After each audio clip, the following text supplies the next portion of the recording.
Nos ponemos en pie para comenzar el aula de formación. En el nombre del Padre, y del Hijo, y del Espíritu Santo. Amén. Dios te salve María, llena eres de gracia, el Señor es contigo. Bendita tú eres entre todas las mujeres, y bendito es el fruto de tu vientre, Jesús. Santa María, Madre de Dios, ruega por nosotros pecadores, ahora y en la hora de nuestra muerte. Amén. Sagrado Corazón de Jesús. Pues vamos con estos dos grandes santos de la Iglesia. Vamos a empezar con San Pío X, por empezar por el más antiguo en la historia. Bueno, San Pío X, Giuseppe Melchiorre Sarto, así se llamaba, nació en Italia, en Riese, en el año 1835. Y él desde chiquitín ya quería ser sacerdote, una vocación pues como las de antes, por así decirlo, ¿no? Como nuestro don Aurelio, que ya desde chiquitines veían clara su vocación. Entró en el seminario de Padua a los 15 años, como se hacía antiguamente, que se entraban más jóvenes al seminario. Se fue preparando y se ordenó sacerdote en 1858.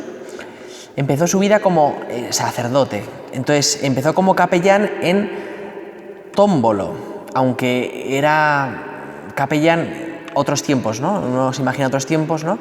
Pues era capellán, pero en el fondo ejercía mucho de párroco, porque el administrador, el párroco de esa época, estaba muy enfermo de esa parroquia, entonces él pues hacía un poco la vida de párroco, con lo cual pudo conocer un poco lo que era la vida de una parroquia.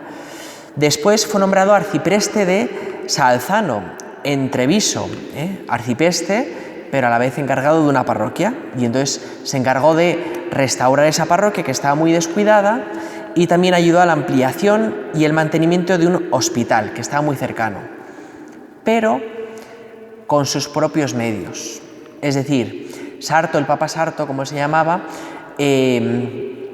fue muy generoso en su vida, entonces con lo que tenía ayudaba, ¿no? Entonces una característica suya siempre fue esa generosidad con los pobres. Entonces, para levantar ese hospital, para restaurar la parroquia, siempre él aportaba, ¿no?, de lo que tenía. Le nombraron director espiritual y rector del seminario, fue examinador del clero y vicario general. Entonces, como veis, fue como ascendiendo, por así decirlo, en cargos sociales. Párroco, arcipreste, ¿no?, vicario general, ¿vale? Fue creciendo. Esto es muy importante. ¿Por qué es importante? Porque uno no acaba siendo papa por casualidad, sino que, pues eso, vas siendo como conocido y entonces se acuerdan de ti quien no tiene que acordarse, porque te dan ahí más cargos, más cargas, como decimos. Le nombran obispo a los 49 años, muy jovencito, y empieza siendo obispo de Mantua, que era una sede muy problemática, y aún así lo hizo muy bien. ¿Qué hizo cuando llegó a esta sede? Hoy, tanto con Pío X como con Juan XXIII, vamos a ver cosas que hicieron siendo cargos importantes. ¿Y esto por qué es importante para nosotros? Porque nos ayuda a descubrir qué hay en el corazón de estas personas, por qué insisten tanto en esto. Entonces, ¿qué había en el corazón de San Pío X? Pues bueno, cuando llega a ser obispo de esta diócesis, lo primero que hace, su principal preocupación es la formación del clero en el seminario. Es decir, que se da cuenta que lo importante es formar a los futuros pastores. Y, por lo tanto, empieza a involucrarse mucho. Se involucra tanto que acaba siendo profesor de teología dogmática en el seminario y de teología moral, y también les empieza a enseñar a los chavales, a los seminaristas, el canto gregoriano, que esto será muy importante para Pío X, el canto gregoriano, para a través de la música llegar a Dios. Bueno, sigue ascendiendo, entonces de obispo de Mantua le nombran cardenal y patriarca de Venecia, que, si sabéis un poco de historia, era como de los sitios más importantes, ¿no?, de la época. De hecho, muchos patriarcas de Venecia luego eran nombrados papas, era mucha costumbre esa. Bueno, León XIII le nombra cardenal y patriarca de Venecia, pero tarda 18 meses en tomar posesión de su episcopado. ¿Por qué? No tiene nada que ver con su persona, sino que se debe a que el gobierno italiano empieza un poco conflicto con el Vaticano porque pide derechos de nombramiento. como antes existía. Ahora en España, por ejemplo, solo hay un derecho de nombramiento, que es el de los castrenses, que cuando se elige al castrense se pide la aprobación del rey de España para poder ser nombrado obispo. Pues Italia tenía esos privilegios y entonces, como el Vaticano ya no les pedía permiso, no les consultaba, pues se enfadaron un poco y durante 18 meses el pobre Sarto no pudo, ¿verdad?, tomar posesión de su sede de Venecia. Pero ya por fin se resuelve todo y ya le nombran. ¿Qué hizo cuando empieza a ser obispo patriarca de Venecia? Pues lo mismo que había hecho antes. Su principal preocupación es el seminario. Y entonces se vuelca con el seminario. Muere el Papa León XIII, que era el que había nombrado cardenal, y ¿quién es elegido su sucesor? El patriarca de Venecia. Y por lo tanto en la votación dicen que de los 60 votantes, 55 votos fueron para él. Así que fue elegido Papa y a los 68 años y eligió por nombre San Pío X y comienza su pontificado. Entonces vamos a hablar de su pontificado, ¿vale? Porque como veis, su biografía está relacionada con los cargos que va recibiendo y con lo que hay en su corazón. Entonces cuando llega a ser Papa, ¿qué empieza a hacer? Pues empieza a reformar un montón de cosas relacionadas con la Eucaristía, que hoy nos parecen normales, pero en esa época no lo eran. Entonces un montón de cosas que os voy a comentar, diréis, claro, si eso es lo de toda la vida, pues era, pero no se hacía, ¿vale? Entonces, ¿qué hace con la Eucaristía? Por ejemplo, empieza a fomentar la recepción frecuente de la Eucaristía, de la comunión, y aconseja recibirla incluso diariamente. Por eso os digo, si esto es de cajón, ¿verdad? Pues no, en esa época no era tan costumbre y entonces el Papa lo hace. De hecho, él mismo lo dice así. Dice, la finalidad primera de la Santa Eucaristía no es garantizar el honor y la reverencia debidos al Señor, ni que el sacramento sea premio a la virtud, sino que los fieles, unidos a Dios por la comunión, puedan encontrar en ella fuerza para vencer las pasiones carnales, para purificarse de los pecados cotidianos y para evitar tantas caídas a que está sujeta la fragilidad humana. Pues fomentó la recepción diaria de la Eucaristía. ¿Qué más cosas hizo? También dispensó a los enfermos de la obligación de guardar ayuno para recibir la Eucaristía, que es algo lógico, ¿no? Porque el sacerdote llega a tu casa a veces a horas que no te ha avisado y entonces si has desayunado, si has merendado, pues por supuesto puedes comulgar porque estás enfermo. Recomendó también la primera comunión en los niños que no se demorase mucho en el tiempo y esto provocó un gran cambio en las catequesis porque muchos niños empezaron a recibir la Eucaristía antes que la confirmación, que hoy nos parece como lo normal, pero no es así. La iniciación cristiana, el culmen de la iniciación cristiana es el sacramento de la Eucaristía, no de la confirmación. La confirmación se recibiría antes, es lo lógico teológicamente hablando, pero pastoralmente hablando, el Papa Sarto dijo no, que reciban la comunión los niños, que no se espere tanto, que la reciban cuando ya sean capaces de entender lo que reciben. ¿Qué más cosas hizo como Papa? Más reformas. Pues la música sacra, que como veis a él le importaba mucho ya en sus tiempos previos, pues le interesó. ¿Y entonces qué hizo para fomentarla? Pues publicó un motu propio sobre música sacra en las iglesias, que luego os citaré el documento por si os interesa, y pidió que el auténtico canto gregoriano se utilizase en todas partes. Y entonces hubo mayor impulso del canto gregoriano en todas las parroquias. ¿Qué más cambios hizo en la Iglesia? Pues, por ejemplo, en la catequesis. Él pidió que la catequesis la recibiesen no solamente los niños, sino también los adultos. ¿Y esto qué provocó? Pues una reinvención del catecismo. Y por eso muchos a lo mejor habéis oído hablar del catecismo de Pío X, porque fue un catecismo revolucionario para la época porque eran preguntas y respuestas. Y esto vino de esta iniciativa del Papa Sarto. ¿Qué más hizo? Pues la formación del clero, ¿verdad? Esos seminarios que tanto le preocupaban, pues ¿cómo lo potenció siendo ya Papa? Pues a través de una encíclica en donde explicaba la necesidad de tener mayor cuidado en la ordenación sacerdotal, a la hora de elegir a los sacerdotes. Y también creó una comisión que visitase los seminarios para garantizar que los seminarios estuviesen de acuerdo con toda la doctrina de la Iglesia, y también promulgó un nuevo programa de estudios. Entonces, como veis, esto es lo que había en el corazón del Papa Pío X. Bueno, esto ad intra, por así decirlo, de reformas de la Iglesia.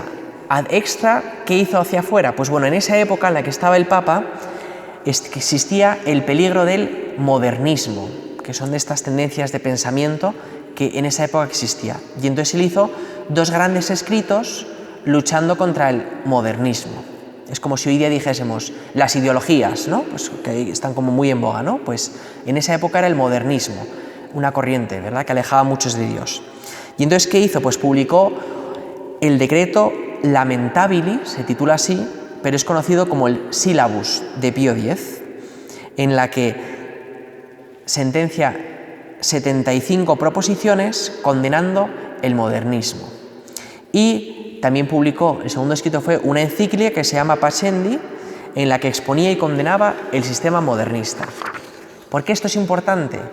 Porque si el Papa escribe una encíclica o algo hablando de este tema, ya los curas de a pie podemos apoyarnos en ello. Entonces uno puede hablar tranquilamente de no hay que seguir al modernismo porque el Papa lo dice, porque si no lo dice el Papa, pues claro, te sientes como solo luchando, ¿verdad?, a veces contra el mundo, ¿no?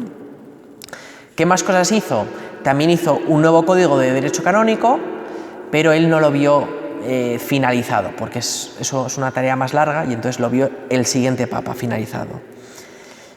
¿Qué más iniciativas hizo? Pues bueno, reformó la curia romana, fundó un instituto bíblico en Roma, dio iniciativa a la publicación de las Actas Apostolicae Sedis, que hoy día existen, que es donde se publican todos los documentos vaticanos. Entonces, como veis, un montón de cosas. ¿Qué le quedó a este Papa Pío X? Pues bueno, cuando fallece fue al comienzo de la Guerra Mundial, con lo cual se nos quedó ahí en el tintero el decir cómo habría reaccionado el Papa en esta situación, ¿no? ¿Qué iniciativas habría hecho? ¿Cómo lo habría movido? Entonces muere, pues el pobre, el 20 de agosto de 1914. Y cuando él muere, pues ya empieza este famoso proceso de santidad, que ya sabéis cómo es, ¿no?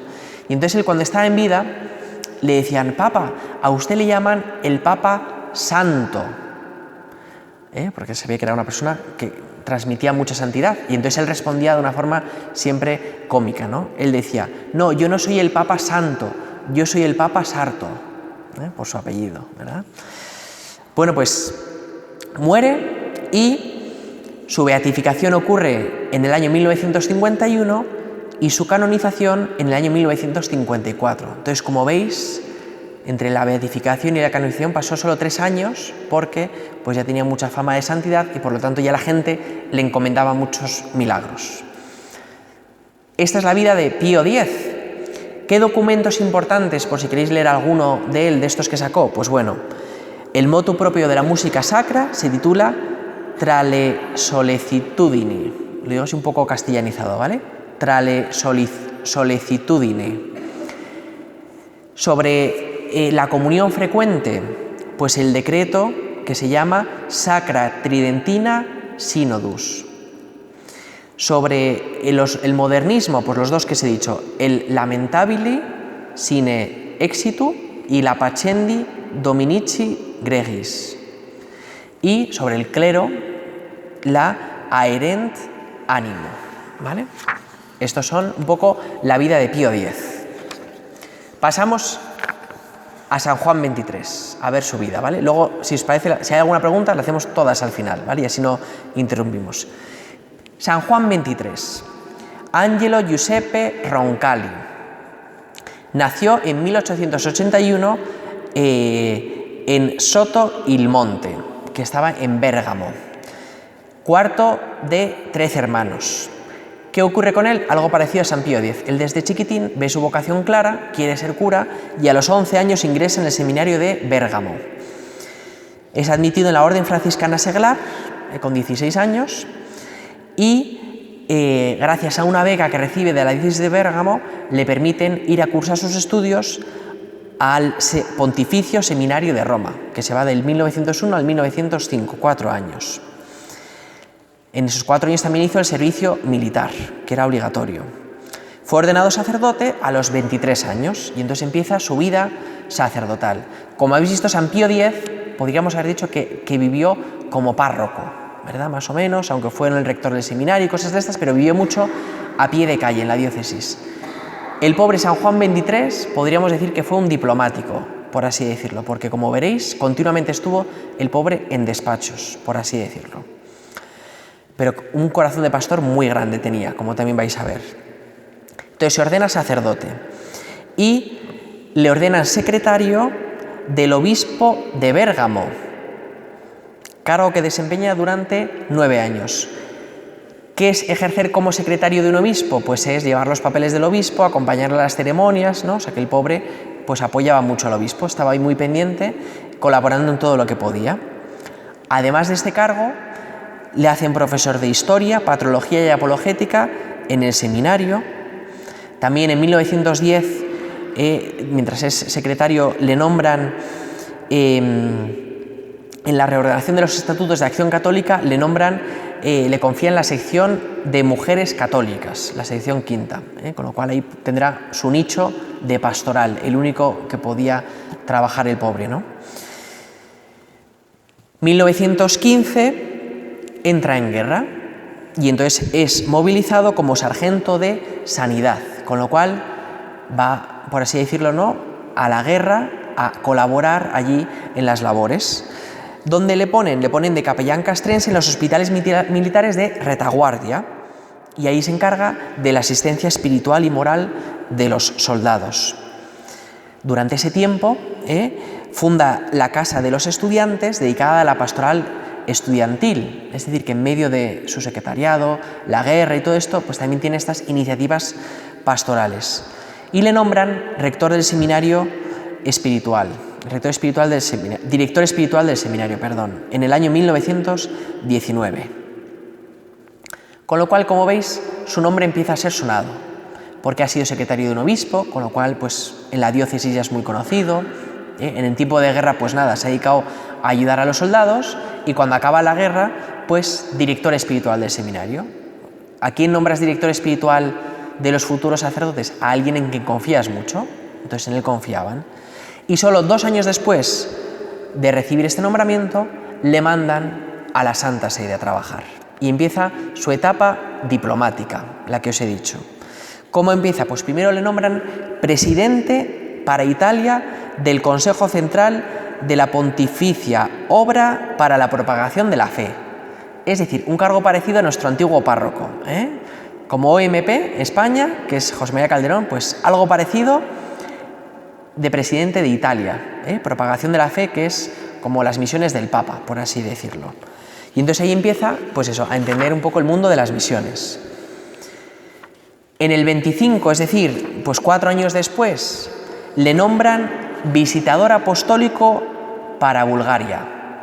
Y para este cargo le nombran obispo, porque es necesario obispo para tener este cargo, con lo cual ya le nombran obispo, con esta misión, pues por así decirlo, diplomática, de visitador apostólico allí en Bulgaria. Elige como lema episcopal obediencia y paz. Está allí ejerciendo durante 9 años y después le nombran delegado apostólico en Turquía y Grecia.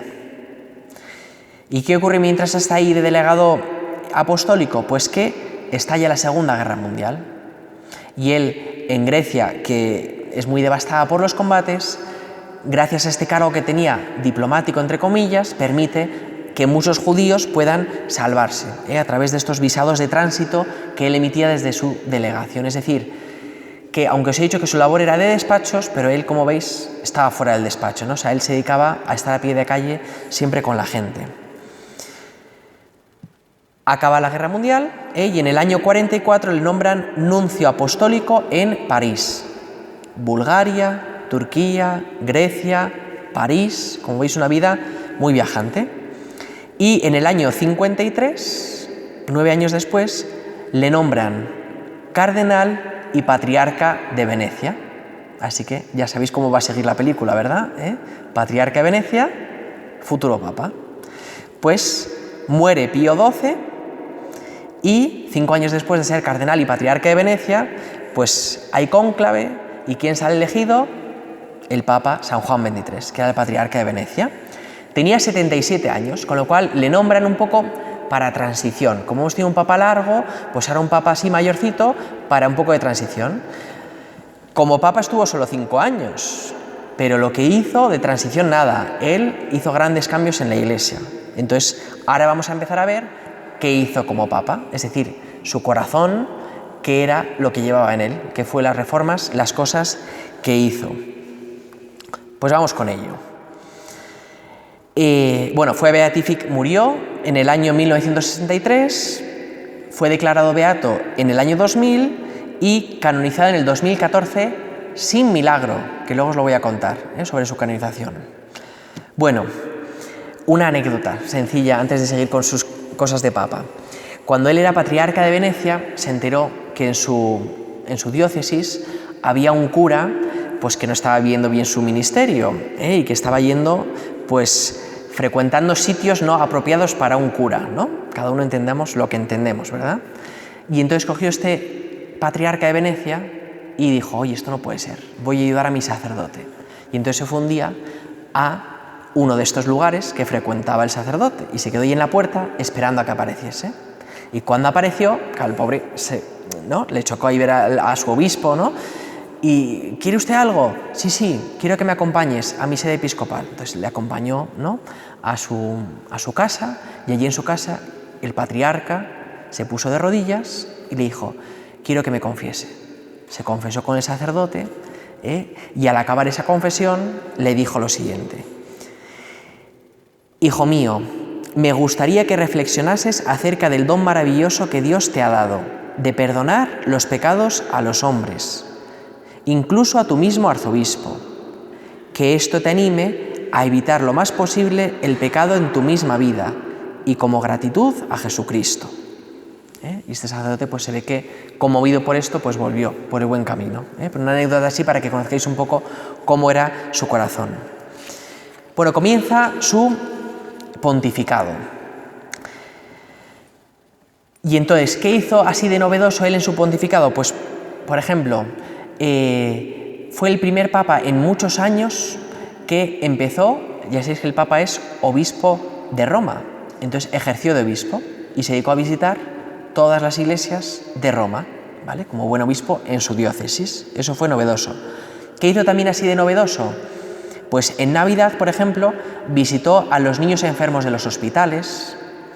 También en Navidad visitaba a los que estaban presos en la cárcel del Regina Coeli. Como veis, son gestos que ahora vemos en el Papa Francisco, pero que ya otros papas los han hecho con anterioridad.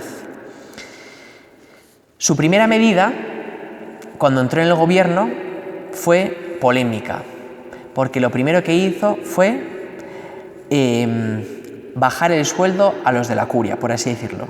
Es decir, quitó el estipendio a los obispos, curas que trabajaban en la curia, y a la vez a los trabajadores seglares que había en la curia les puso condiciones dignas de trabajo, porque pues, no cobraban lo justo, no tenían las mismas medidas que había en Europa con los trabajadores, entonces dignificó su trabajo. Esa fue la primera medida, que fue polémica, pero entendéis, ¿no?, entre quienes fue polémica, no entre los trabajadores, sino entre los que mandaban, por así decirlo. ¿Qué más medidas hizo? Pues, por ejemplo, fue el primer papa en nombrar cardenales indios, africanos y también de otras nacionalidades. ¿Qué más cosas hizo este papa? Pues la gran novedad que tuvo este papa, ¿cuál fue? Convocar el Concilio Vaticano II. ¿Por qué fue tan novedoso? Porque los concilios anteriores siempre habían sido concilios para recuperar verdades de la fe. En épocas de herejías, pues hacía un concilio para asegurarse la fe católica. Y entonces nadie se esperaba un concilio, porque no había herejías, no había movimientos contrarios a la fe, y el Papa dijo, tenemos que hacer un concilio. Y entonces inauguró el Concilio Vaticano II. Como veis, un Papa de transición revoluciona la Iglesia. También pidió la revisión del Código de Derecho Canónico y convocó un sínodo en la diócesis de Roma, el primer sínodo que se hacía en Roma. ¿Qué más novedades hizo? Pues, por ejemplo, se reunió durante más de una hora con el arzobispo de Canterbury. Y esto era muy importante, porque era la primera vez en 400 años, después de la excomunión de Isabel I, que un papa se reunía con la Iglesia de Inglaterra. Por lo tanto, San Juan XXIII tenía muy claro lo de que todos seamos uno, ¿no?, que decía Cristo. Entonces hizo mucho por el ecumenismo. También excomulgó a Fidel Castro por la guerra, y luego hizo encíclicas. Bueno, cardenales que os he dicho antes, ¿no? Pues también nombró cardenales tanzano por primera vez, un japonés por primera vez, un filipino por primera vez, un venezolano, un uruguayo, un mexicano. Entonces, la Universidad de la Iglesia. ¿Qué encíclicas hizo de las interesantes? Pues bueno, la Pacem in Terris fue una encíclica social que él escribió y que tenía una cosa novedosa. Las encíclicas, cuando se escriben, se dice para los católicos, para no sé qué. Y él fue el primero que puso al principio de la encíclica: a los católicos y a todos los hombres de buena voluntad. Es decir, que la encíclica estaba dirigida no solo a los cristianos, sino a toda persona que quisiese conocer el pensamiento de la Iglesia. ¿Por qué fue importante este escrito? Porque fue escrito en plena Guerra Fría. Por lo tanto, Pacem in Terris, hablando de la paz. Y esta encíclica contiene un rechazo incondicional de la carrera del armamento y de la guerra en sí misma. Hay que tener valentía para en medio de una guerra atreverse a decir todo esto. Bueno, en este ecumenismo, por ejemplo, pues también él fundó el Consejo Pontificio para la Unidad de los Cristianos, que es la primera vez que en el órgano del Vaticano hay una estructura, un cargo para el ecumenismo, que antes no existía esta estructura tan organizada. Bueno, abre el Concilio Vaticano II, que ya os he dicho, y entonces él más o menos lo define así, el Concilio Vaticano II. Dice: no se trata de definir nuevas verdades ni condenar errores, sino que es necesario renovar la Iglesia para hacerla capaz de transmitir el Evangelio en los nuevos tiempos. Es lo que le llamaba, con una expresión, el ayornamiento, la renovación. Al concilio, también una novedad, a este Concilio Vaticano II se invitaron a gente de todo tipo. Es decir, no solo cardenales, obispos, sino que también pues, a ortodoxos, anglicanos, protestantes, metodistas, calvinistas. Como veis, gente muy amplia, se les invitaron como observadores para que quisiesen participar también de esto. Muere el Papa, San Juan XXIII. Muere de cáncer de estómago, el cual él no quiso operarse de ese cáncer, ¿vale? Que era legítimo no hacerlo, pues él prefirió no hacerlo, para no fastidiar, entre comillas, a la Iglesia con tener un papa tal, pues él decidió no operarse. Fue beatificado por San Juan Pablo II en el año 2000. ¿Cuándo celebramos su fiesta litúrgica? No el día de su muerte, que es la tradición, o el día de su nombramiento de papa, sino la celebramos el 11 de octubre, que es el día de la apertura del Concilio Vaticano II. Entonces, en su honor, celebramos esa fiesta litúrgica. Y fue canonizado, junto con Juan Pablo II, que esto sí que os acordaréis porque es más reciente, ¿verdad?, en el año 2014. Entonces, antes os he dicho que San Juan XXIII fue canonizado sin milagro. ¿Y esto cómo puede ser? Pues lo voy a explicar un poco, ¿vale?, para que veáis que no fue algo así, una idea o ocurrencia del Papa Francisco, sino que esto existe en la Iglesia, esta opción. Entonces, bueno, os hablo antes de un milagro, que siempre me pedís milagros, os voy a hablar de un milagro, ¿vale?, que hizo de la canonización, de la beatificación. Pues bueno, ¿cómo fue el milagro de la beatificación de San Juan XXIII? Pues había una joven llamada Caterina Capitani, que era una monja, que tuvo la siguiente enfermedad. Os la leo porque yo no la entiendo: perforación gástrica hemorrágica con fistulación externa y peritonitis aguda. Es decir, que la daban por muerta enseguida, tenía muy poca vida. Y entonces sus monjas, sus hermanas de comunidad, pues sabían que esta monja tenía mucha devoción a San Juan XXIII, por lo que fuese, le tenía mucho cariño y mucha devoción. Y entonces consiguieron una imagen del Papa, entonces rezaron, pidieron la intercesión del Papa, le pusieron la imagen del Papa en donde ella tenía su enfermedad y en pocos minutos de poner la imagen, empezó a recuperarse y pidió comer. Y se curó milagrosamente. Hasta el punto que en las radiografías y en los análisis se detecta que no hay señal alguna de las cicatrices provocadas por su enfermedad. De esos agujeros, de esas salidas que tenía, no hay señal ninguna. Entonces quedó restaurada totalmente, lo cual científicamente no es comprensible hoy día. Y ella cuenta cómo ella vio con sus ojos a San Juan XXIII sentado al pie de su cama y diciéndole que su plegaria había sido escuchada. Entonces, como veis, este fue el milagro de la beatificación. El milagro de la canonización, ¿por qué no hubo? Pues bueno, no fue un capricho, ¿eh? El Papa, cuando se abre un proceso y tal, ¿no?, siempre se mandan a Roma, bueno, al que lleva las causas, los favores concedidos por el santo. Se analizan médicamente y si se ve que son viables como milagro, se elevan a milagro para que ya en la Santa Sede pues den el visto bueno o no. Entonces, ¿qué ocurría con San Juan XXIII? Pues que ocurrieron un montón de cosas muy milagrosas, pero que nunca se llegaban a elevar a milagro, pero que eran inexplicables. Os voy a leer alguna de ellas, ¿vale? Por ejemplo, una mujer de Nápoles, en 2002, ingirió sin querer una bolsa de cianuro, que es veneno puro que te mata, tal cual, ¿no? Tal cual se la tragó, invocó al beato San Juan XXIII y se salvó del envenenamiento sin dañar los riñones ni el bazo, pero incluso sanando una enfermedad que tenía de cirrosis hepática. Así que si tenéis cirrosis hepática, no toméis cianuro, porque esa no es la clave, es el milagro, hay que interceder. Otro milagro, por ejemplo, así, para que veáis cómo era. Pues lo tenía, lo he perdido, ¿vale? Bueno, entonces, ¿qué hizo el Papa Francisco? Pues tras ver los 20 milagros, cuasi milagros, que había hecho San Juan XXIII, decidió elevar la causa a la canonización. Y entonces, algún antecedente para que veáis que esto ha ocurrido antes. Pues, por ejemplo, San Juan Pablo II hizo lo mismo con los santos mártires chinos de Agustín Zhaorong y sus 119 compañeros, que les elevó a la canonización por las siguientes causas: porque habían obrado muchísimos milagros y porque la fama de santidad que habían manifestado, que se había extendido por el pueblo, había provocado un crecimiento espiritual muy grande.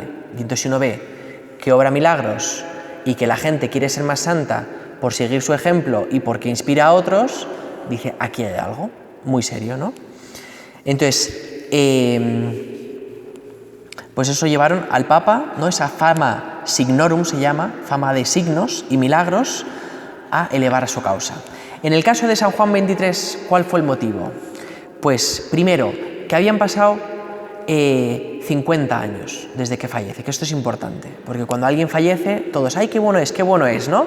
Pues eso tiene que ser venerado. Y si 50 años después la gente le sigue considerado como santo, le sigue rezando y concede milagros, hay esa fama de santidad, se ve que eso no es fruto de una eclosión de sentimientos, sino que es fruto de que ahí hay algo. Entonces, lo primero es que el Papa vio todos los milagros y signos que había ocurrido. Lo segundo, el aumento de la fama de santidad. Y lo tercero, que este es un signo único en este caso, fue que cuando fallece el Papa San Juan XXIII, fallece en el concilio. Y resulta que todos los padres del concilio pidieron que se iniciase su proceso. Es decir, el famoso santo súbito, que cuando alguien fallece se ve ese, pero nunca había pasado esto, que todos los padres conciliares, porque papas que hayan muerto en concilio hay pocos, ¿no? Entonces, todos los padres del concilio unánimemente pedían su canonización. Esto sí que nos puede sonar un poco más, porque cuando murió San Juan Pablo II, todo el mundo decía, santo súbito, ¿verdad? O sea que más o menos yo lo entendemos, porque lo hemos vivido, y así, pues, llegó a ser canonizado sin milagro, porque ya había obrado muchos milagros. Hasta aquí sus vidas. No sé si tenéis alguna pregunta. que yo os pueda responder o a lo mejor no. ¿Ninguna? Bueno, pues si os parece, como siempre os hago un pequeño vídeo, os he traído un vídeo de 2 minutos con imágenes de San Juan 23 y también pues, bueno, de Rome Reports, o sea, un poquito ahí contando en 2 minutos cosas de su vida, ¿vale? Y luego ya rezamos una oración para pedir la intercesión de estos dos santos.